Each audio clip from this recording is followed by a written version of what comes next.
नमस्कार दोस्तों, मैं हूँ राज शर्मा और आप देख रहे हो हाईवे नाइट। चलें दोस्तों, आज की कहानी की सफ़र पर। दोस्तों, आज की कहानी जो हमें भेजे हैं उनका नाम है Vinod Kumar ji. Cab driver, taxi चलाने का काम करते हैं।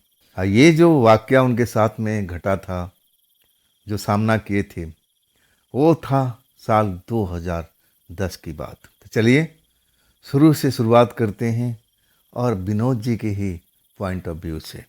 दोस्तों, मेरा नाम विनोद है। मैं कैब ड्राइवर था, टैक्सी चलाता था। इसी से हमारा पूरा परिवार चलता था।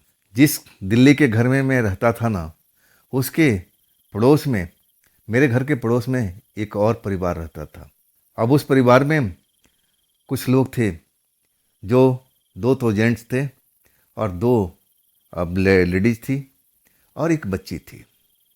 बच्ची भी अब जवान हो चुकी थी, लेकिन मैंने उसको जिस नज़रिए से अभी तक देखता आया था, वो मेरे लिए तो मेरे भतीजी की तरह थी।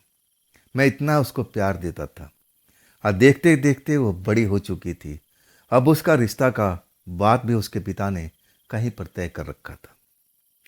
परिवार के लोग बड़ा खुश थे, आनंदित थे कि चलो अब हमारी बिटिया की शादी हो जाएगी। अब मैं भी बड़ा खुश था। जब भी मैं उससे मिलता, हंस करके पूछती, अंकल कैसे हो, खाना वक्त पर खाए ना, थोड़ा आराम भी कर लिया करो कि आप रात दिन टैक्सी चलाते ही रहते हो। और जब वो बोलती थी ना, तो मुझे लगता था कि वो मेरी बिटिया है। मेरी कोई अपनी बिटिया नहीं थी ना, मेरा एक बेटा ही था। और हम बिटिया के लिए तो तरस चुके थे। लेकिन वही है भगवान की मर्जी कि अभी तक बिटिया मेरे घर में आई नहीं थी। खैर, मेरी बिटिया की कमी उस लड़की ने दूर कर दिया था। जब भी मुझसे मिलती, मुस्कुरा के मिलती और दिल खोल करके, जैसा लगता नहीं था कि वो दूसरे घर की बेटी है। वो भी मुझसे बहुत प्यार करती और मैं भी बहुत प्यार करता था। जब उसका जन्मदिन का पार्टी आता ना, तो मैं तो इतना खुश हो जाता, मैं इतना आनंदित हो जाता, महंगे से महंगे उसके लिए गिफ्ट लेके आता था। और मेरी पत्नी भी बहुत उससे लगाव रखती थी। गाहे बगाहे जब भी उसको फुर्सत मिलता था, मेरे घर में आ जाती थी जब मैं नहीं रहता था। मेरी पत्नी के काम में मदद भी कराती थी और पढ़ती भी थी। लेकिन अब जवान हो चुकी थी और उसका रिश्ता भी तय हो चुका था। और उसी दौरान की ये घटना है। जब रात को मैं लौट के आता हूँ, तो मेरी पत्नी बरामदे में, अब वो सोई मिलती थी। जब भी मैं आता था तो घंटी बजाना पड़ता था, अब बहुत देर तक, तब जाके उसकी नींद खुलती थी। लेकिन वो तो बरामदे में टहल रही थी, लाइट जल रही थी। अब बगल वाले घर से कुछ शोर भी सुनाई दे रहा था। मैं समझ नहीं पाया कि आखिर हुआ क्या है, मामला क्या है। मैं अपनी टैक्सी खड़ा करता हूँ और पत्नी से पूछता हूँ कि बात क्या है, तुम अभी तक कैसे जगी हुई हो।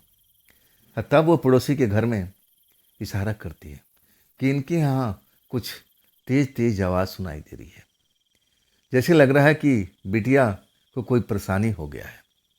वो चीख रही है, चिल्ला रही है। लोग बाग उसको शांत कराने में लगे हुए हैं। आइए, कुछ ही देर पहले स्टार्ट हुआ है। मैं जा नहीं पाई, मैं आपका इंतज़ार कर रही थी कि आप आओ और तभी पता किया जाए कि आखिर उस बिटिया के साथ में क्या हो रहा है, क्यों चीख रही, क्यों चिल्ला रही है। सच कहूँ ना, मेरा दिल धक से हो गया। जिस लड़की को, जिस बिटिया को मैं बहुत प्यार करता था, अपनी बेटी से बढ़कर मानता था, और उसके साथ में ऐसा हो जाए तो मेरा दिल बैठ गया था। मुझे कुछ देर तो ऐसा समझ में नहीं आया कि मैं तो करूं तो क्या करूं। लेकिन मैं हिम्मत रखा, दरवाजे पर जाता हूं, घंटी बजाता हूं, लेकिन दरवाज़ा नहीं खुलता है। बहुत देर तक मैं दरवाजे पर खड़ा इंतज़ार करते रहता हूँ।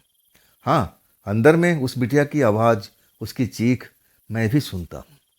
क्या हो रहा है मेरी बेटी के साथ में, क्या हो रहा है अंदर में, लोग बाग दरवाज़ा क्यों नहीं खोल रहे हैं, अंदर क्या चल रहा है। लेकिन कोई बाहर निकले तब ना। मैं बहुत कोशिश किया, दरवाज़ा भी थपथपाया और मैं घंटी भी बजा के थक चुका था। तब मुझे लगने लगा कि नहीं, ये लोग आज दरवाज़ा नहीं खोलेंगे। अब तो जो भी होगा सुबह में बातचीत होगी। बिटिया कोई ना कोई परेशानी में घिरी हुई है। ये लोग कोई बात को छिपा रहे हैं, वो घर को बाहर बताना नहीं चाहते हैं। मैं भी समझ गया था। फिर मैं अपने पत्नी के साथ में घर में आ जाता हूँ, लेकिन उस रात में सही ढंग से सो नहीं पाता हूँ।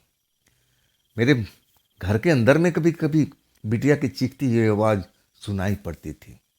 मुझे लग रहा है कि मेरी बिटिया के साथ में कुछ जुल्म हो रहा है।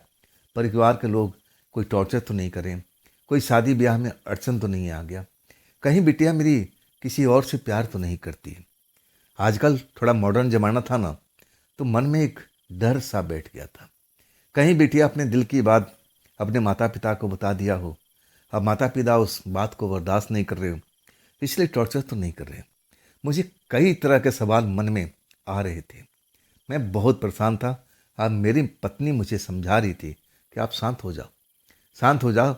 अब देखो, आप दिन भर सुबह से लेकर टैक्सी चलाते हो, आप टेंशन मत लो। सुबह हम लोग देखेंगे ना, बात करेंगे ना कुछ तो अब मालूम होगा ना। अभी आप आराम से सो जाओ। बड़ी मुश्किल से मुझे नींद आती है, लेकिन मैं रात में सही ढंग से सो नहीं पाया। रुक रुक करके मैं जाग जाता हूँ और फिर नींद लेने की कोशिश करता हूँ। आखिरकार जब सुबह हो जाती है, अब मैं अपने दरवाजे से बाहर निकलता हूँ। उनका दरवाज़ा खुला हुआ था। लोग आ रहे थे, जा रहे थे। मतलब ऐसा लग रहा था घर में कुछ समस्या ही नहीं है। मैं जाता हूँ सबके घर के। अब जैसे मैं उनका घर का पारिवारिक सदस्य था, मुझे आने जाने में कोई रोक टोक नहीं था। मैं भाभी जी से जाके मिलता हूँ। भाभी जी बैठी हुई दिखाई देती है और मैं पूछता हूँ, भाभी जी, रात मैं बहुत घंटी बजाया, बहुत दरवाज़ा थपथपाया, आपने दरवाज़ा नहीं खोला। भाई साहब ने कोई आवाज़ ही नहीं दिया। हाँ, अंदर से बिटिया की चीखने की आवाज़ सुनाई दे रही थी। माजरा क्या है? मेरी बिटिया है कहाँ पर? अब मैं जब देखता हूँ, बिटिया को बुलाया जाता है कि ये रही बिटिया आपकी, मिल लो इससे, कुछ नहीं हुआ है, सब कुछ ठीक है। मैं देख रहा था, बिटिया तो खुश नजर आ रही थी। आके मुझे नमस्ते किया। मैं उसे सवाल ही पूछा कि बिटिया, तेरी रोने की चिल्लाने की आवाज़ मैं रात में सुना हूँ। मैं तो परेशान हो गया था, आखिर तुम्हारे साथ में हुआ क्या था? बिटिया मेरी तरफ अब घूर के देख रही थी। मुझे तो कुछ नहीं हुआ अंकल, मैं तो ठीक हूँ। क्या आपको कोई भयानक सपना आया था क्या? बिटिया मुझसे उल्टा सवाल पूछती है। मुझे लगा कि चलो मेरी बिटिया तो सही सलामत है ना। तो आवाज़ किसकी थी? क्या बिटिया की आवाज़ नहीं थी? लेकिन बिटिया की आवाज़ को मैं कैसे भूल सकता हूँ। अब वो इधर उधर गई तो मैं भाभी जी से पूछने लगा कि भाभी जी, मुझसे छुपाइएगा नहीं। मेरी पत्नी सब कुछ सुनी है। जब मैं टैक्सी लेकर आया था तो इस घर में शोर हो रहा था, आप लोग भी बोल रहे थे, आप लोग की भी आवाज़ सुनाई पड़ रही थी और बिटिया की चीखने चिल्लाने की आवाज़ आ रही थी। माजरा क्या है? मैं आपका पड़ोसी हूँ, लेकिन आपका हमदर्द भी हूँ। सबसे ज़्यादा मुझे आपकी बिटिया से लगाव है। मैं अपनी बेटी से बढ़ के मानता हूँ। तो कोई भी बात मुझसे छुपाइए मत। छुपाना ठीक नहीं होगा। लेकिन वो लोग मुझसे बात छिपा रहे थे, कुछ भी नहीं बताए। कहने लगे नहीं, ऐसा कुछ नहीं था। हाँ, कुछ ऐसा ही बिल्ली उल्ली आ गई थी, मेरी बिटिया डर गई थी, नींद में थी, इसलिए कुछ बता नहीं पाए।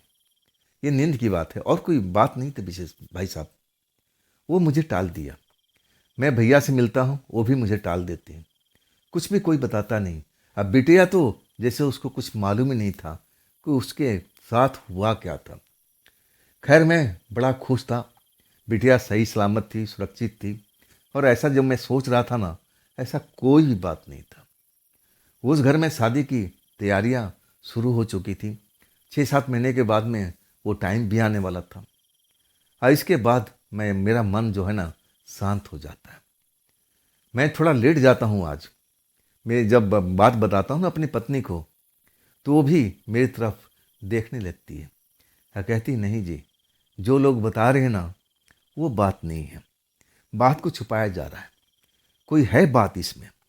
हाँ, मैं तब उसको डांटने लगता हूँ कि तुम्हारे मन में तो फिजूली चलती है। अरे, मैंने बिटिया से बात किया है, वो पहले की तरह स्वस्थ दिखाई दे रही है। वही आवाज़, वैसे ही मुस्कुराता हुआ चेहरा, कोई फर्क नहीं भाई। अगर बिटिया के साथ में कुछ ऐसा बात होता तो चेहरा तो उदास होता। ऐसा कुछ भी नहीं है, तुम्हारा मन का वहम है। लेकिन वो वहम मेरे अंदर भी था। मैंने उस बिटिया के भी आवाज़ को चीखते चिल्लाते हुए सुना था। खैर, मैं तो खुश था कि चलो सब कुछ सही है। मैं अपनी टैक्सी निकालता हूँ और अपने काम पर चल देता हूँ। रात को कुछ ज़्यादा ही लेट हो चुका था, 1 बज रहा था। आज जब मैं आता हूँ तो मेरी बरामदे की लाइट बंद मिलती है। मेरी पत्नी नींद में सोई रहती है। मैं घंटी दबाता हूँ। तभी बिटिया की चीख आवाज़ मुझे तेज आवाज़ सुनाई पड़ती है।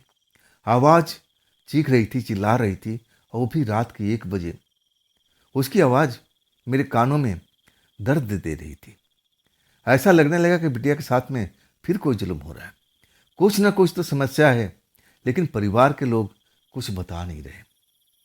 सच कहूँ ना, मैं घंटी बजाता रहा, तब जाकर मेरी मिसेज आती है, दरवाज़ा खोलती है, और तब बिटिया का चीख शांत हो चुका था। मैं अपनी पत्नी को बताता हूँ कि मैंने फिर वही आवाज़ सुना है। क्या तुम आज आवाज़ नहीं सुन पाई? तब कहती नहीं, मैं सो चुकी थी, गहरी नींद में थी। आप कब से घंटी बजा रहे हैं जी? मैं कहने लगा 5 मिनट हो चुका है। वो ऐसे ही थी, जल्दी से उसका नींद खुलती नहीं थी। अगर एक बार खुल गया तो जल्दी से उसको नींद भी नहीं आता था। ऐसे ही थी मेरी पत्नी। लेकिन उस टाइम अब उनके दरवाजे पर नहीं जाता हूँ।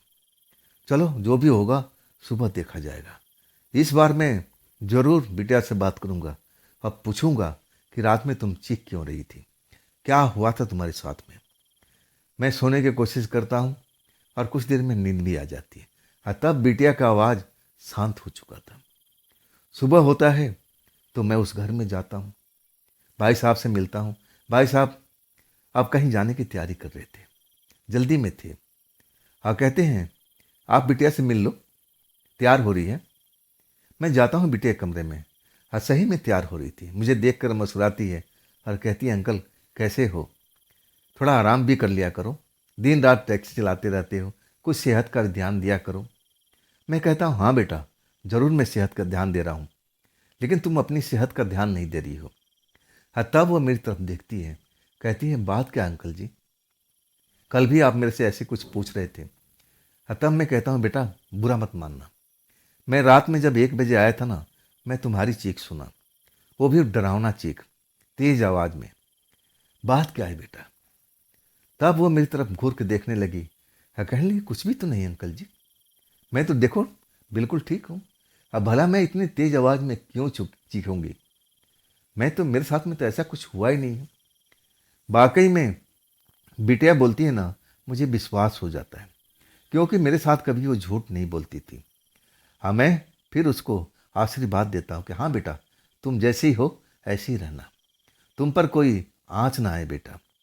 अब बड़े बुजुर्ग तो आशीर्वाद ही दे सकते हैं। इसके बाद मैं भाभी जी के पास आता हूँ।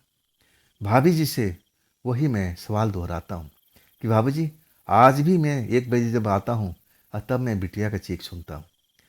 अब देखिए, छुपाइएगा नहीं, कोई भी बात हो तो मुझे ज़रूर बताइएगा। भाभी जी कहती है, अरे वो डर गई थी, बिल्ली उल्ली देख लेती है और वो सपने में भी कई बार चीखने लगती है। तब मैं कहता हूँ कि भाभी जी, आपको भी रहते ही यहाँ पर अरसा हो चुका है और मुझे भी अरसा हो चुका है। ऐसी चीख तो मैं अपनी बिटिया को कभी नहीं सुना हूँ जो 2 दिन से मैं सुन रहा हूँ। तो देखिए, कोई ना कोई आप लोग बात छिपा रहे हो। खैर, आपकी मर्जी, और इससे मैं ज़्यादा क्या बोल सकता हूँ। जब भाभी जी अपना मुंह नहीं खोलती है तो मैं अपने घर पर आ जाता हूँ। मुझे अपने काम पर निकलना था। इस तरह कहूँ ना कि मैं अपने काम से जब लौटता हूँ तो रात को फिर से वही चीख सुनाई पड़ती है। मैं डर जाता हूँ कि इस घर में कुछ ना कुछ तो चल रहा है, लेकिन घर वाले बात को छिपा रहे हैं। हो क्या रहा है? हाँ, तभी मैं देखता हूँ कि दरवाज़ा खुलता है। दरवाज़ा खुलता है तो उसमें एक काला कपड़ा पहने हुए, जैसे कोई साधु संत और कोई झाड़ फूक वाला व्यक्ति हो, वो घर से निकलता है। और साथ में भाई साहब हैं। मैं देख लेता हूँ, भाई साहब मुझे देख लेते हैं, लेकिन उस टाइम मैं उनसे कुछ पूछता नहीं हूँ कि नहीं, ये इस टाइम बात करना ठीक नहीं होगा। लेकिन मैं समझ गया था कि मेरी बिटिया के साथ में कुछ ना कुछ चक्कर तो है। उस तांत्रिक को अब जो भाई साहब थे वो दूर छोड़ के आते हैं, रात का मामला है। आप फिर घर में आ जाते हैं। जैसे दरवाज़ा बंद करना चाहते हैं तब तक मैं पहुंच जाता हूँ। कहता हूँ भाई साहब, 1 मिनट मैं आपसे बात करना चाहता हूँ। मैं आपको ज़्यादा परेशान नहीं करूँगा, आगे आपकी मर्जी, आप मुझसे बात करो या ना करो, लेकिन आज मैं आपसे बात करके ज़रूर रहूँगा। भाई साहब भी समझ गए थे कि आज तो विनोद मानने वाला नहीं है। तब कहते हैं, विनोद अंदर ही आ जाओ, अंदर ही बात करते हैं। मैं अंदर जाता हूँ तो बिटिया को मैं देखता हूँ भाई साहब के कमरे में उन्हीं के बिस्तर पर लेटी हुई थी। आंखें उसकी बंद थी और उसकी आंखों से आंसू निकल रहे थे। चेहरा पूरा लाल हुआ पड़ा था। उसके सर के बाल बिखरे हुए थे। मैं जब देखता हूँ ना तो मुझे बड़ा दर्द होता है, दुख होता है। हुआ क्या मेरी बिटिया के साथ में? भाई साहब की आंखों में आंसू आ जाता है। कहता, भाई साहब मैं आपको बताना नहीं चाहता था। मैं सोचता था कि देखो जवान बेटी है, रिश्ता भी तय हो चुका है। अगर ये बात उन लोग तक पहुंच जाती है तो रिश्ता भी तोड़ सकते हैं। इसलिए मैं इस बात को छिपा कर रखना चाहता था, लेकिन मैं कब तक छिपाऊंगा? इसकी भी एक लिमिट होती है, वो लिमिट पार हो चुकी है। तब वो जो पूरी कहानी बताते हैं ना, तो मैं पूरा दहल जाता हूँ। कहानी ये थी, 2 महीना पहले भाई साहब का पूरा परिवार गांव गया हुआ था। छुट्टी मनाने जाते हैं हर साल वो लोग, और वो लोग पूरा 1 महीना अपने गांव में रहते हैं। अब बिटिया उसी गांव की थी, खेलना कूदना, बचपन की सहेली अब अपने मित्रों से मिलती है। उस गांव में अब शादी भी थी, उसकी सहेली की शादी। रात को सहेली की शादी में जाती है, अच्छे अच्छे कपड़े पहन करके, बढ़िया इत्र लगा करके शादी में एंजॉय करती है। और रात को जब वापस लौटती है ना, तब उसके साथ में कुछ हादसा हो जाता है। गली में एक कोई दिखता है ऐसा चीज को डर जाती है, और ऐसा चीज कोई इंसान ही जैसा दिख रहा था, लेकिन उसकी आंखें चमकदार थी। और उसको देख करके बिटिया डर जाती है, भागती हुई घर में आती है और बेहोश होकर गिर जाती है। सिलसिला गांव से शुरू हुआ था।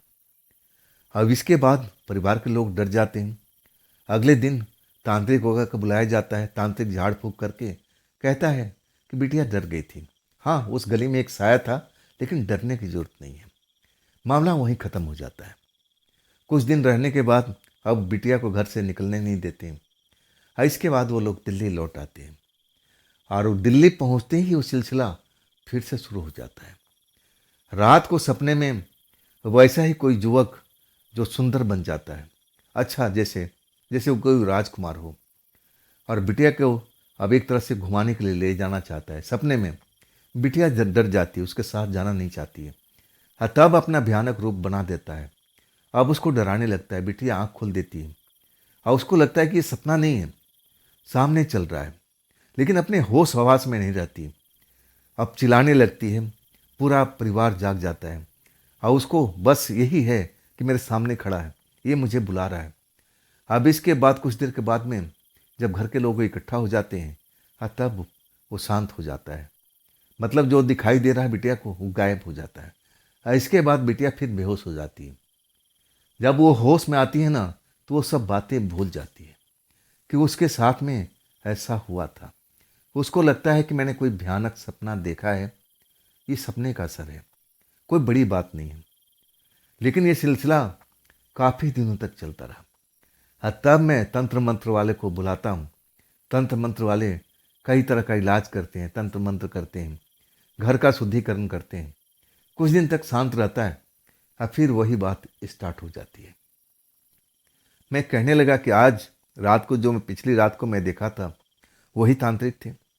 तब कहने लगी ये 5वां तांत्रिक है। 4 तांत्रिक को तो मैं छोड़ चुका हूँ, उनसे तो कोई फर्क नहीं पड़ा, और ये भी तांत्रिक ज़्यादा कुछ कर नहीं पा रहे हैं। अब मैं समझ में नहीं पा रहा हूँ कि मैं करूँ तो क्या करूँ, क्या मैं करूँ, कुछ भी पल्ले नहीं पड़ रहा। भाई साहब के आंखों में आंसू में देख रहा था। मुझे भी अपनी आंखों में वैसी ही नमी महसूस हुई। बिटिया के साथ में इतना सब कुछ चल रहा था। अब बिटिया को लग रहा था कि कोई डरावना सपना है। सिलसिला उनके गांव से शुरू हुआ था। मैं सोचने विचारने लगता हूँ। तभी एक क्लाइंट मेरे टैक्सी में बैठा करते थे।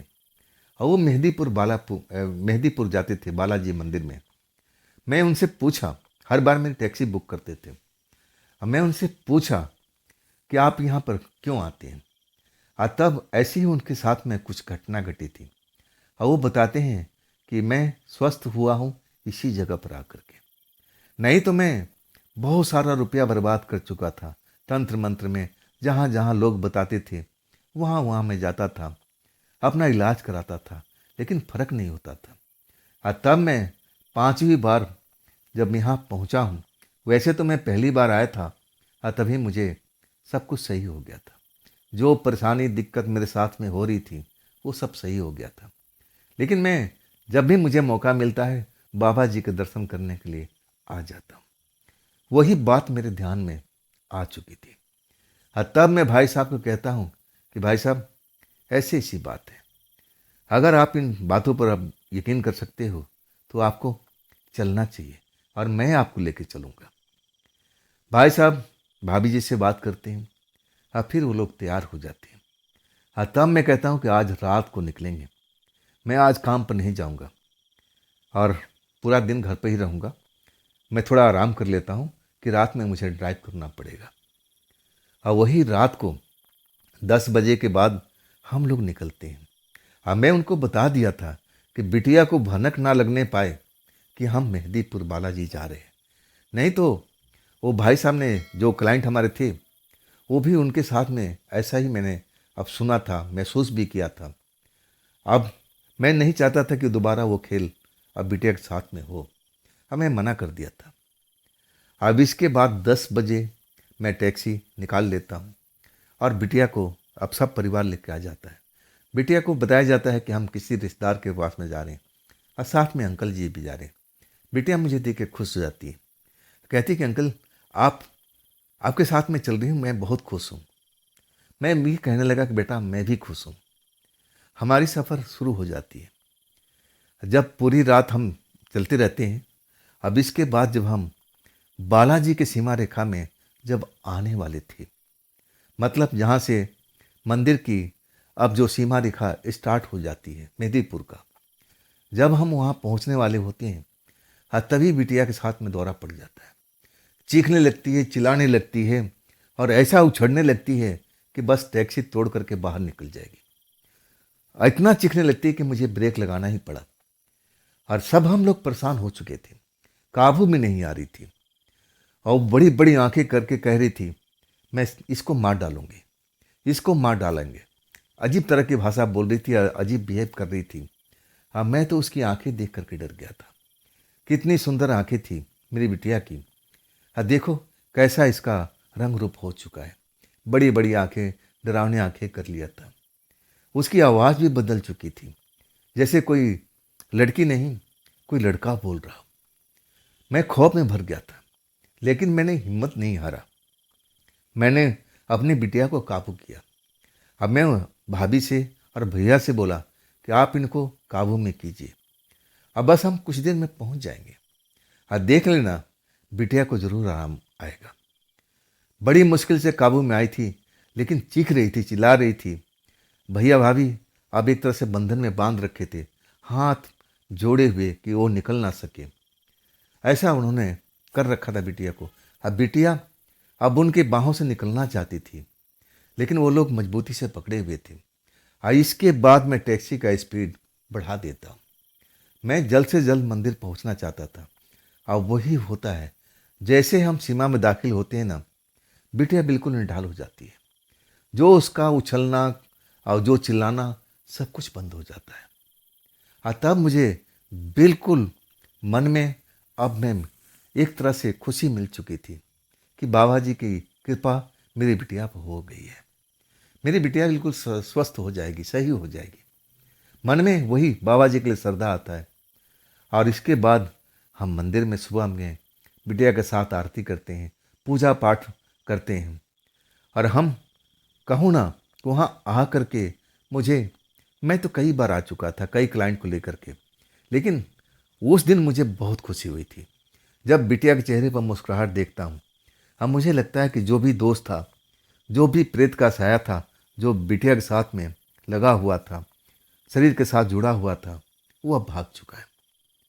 हाँ, 3 बार तो हमें आना पड़ा था, लेकिन इसके बाद बिटिया का वो जो दुख दर्द था, वो सदा के लिए गायब हो गया। तो दोस्तों, ये थी आज की कहानी विनोद कुमार टैक्सी ड्राइवर की। ये कहानी आपको कैसी लगी?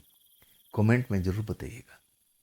हाँ दोस्तों, अगर आपके पास में ऐसी कोई घटना है जो आप मुझे बताना चाहते हो, तो आप मुझे इंस्टाग्राम, मेरे व्हाट्सएप नंबर, मेरी मेल आईडी पर अपनी कहानी को शेयर कर सकते हो।